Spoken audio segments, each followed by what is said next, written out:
میں چھالے ہونے کی صورت میں جن لوگوں کے منہ میں اکثر چھالے ہو جاتے ہیں وہ کھانے کے بعد تھوڑی سی سونف منہ میں ڈال لیا کریں۔ کیلا حقیقت میں طاقت کے کیپسول۔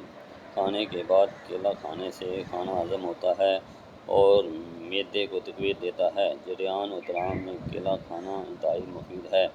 کیلا مادہ مینوپیوز گاڑھا کرتا ہے اور منی پیدا کرتا ہے۔ ظاہر حصہ کو کیلا کھانے سے طاقت ملتی ہے۔ گرم مزاج والوں کی قوت دفاع کو مضبوط کرتا ہے۔ روزانہ 2 سے 3 کیلے حسب ضرورت کھانے کے بعد کھانے چاہئیں۔ ہلدی جگر کی طاقت۔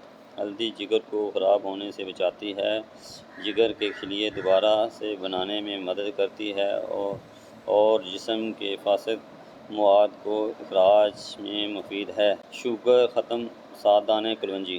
کلونجی شوگر کی بیماری میں بڑی اہمیت کی حامل ہے۔ 5 ہفتوں تک صرف 7 دانے 3 وقت فجر، عصر اور عشاء پانی کے ساتھ نگل لیں، شوگر ختم ہو جائے گی۔ نمونیا سے نجات۔ انگور کے 7 سے 10 پتے لیں، پتوں کو اچھی طرح رگڑ کر ان کا پانی نکالیں اور 1 چمچ یہ پانی مریض کو پلا دیں، انشاءاللہ نمونیا سے فوراً نجات مل جائے گی۔ سینے کی بلغم ریشے۔ سینے کی بلغم ریشے سے پھیپھڑے بند ہو جاتے ہیں جس سے دمہ ہو جاتا ہے یا تھوڑی بہت سانس کی تکلیف ہو جاتی ہے۔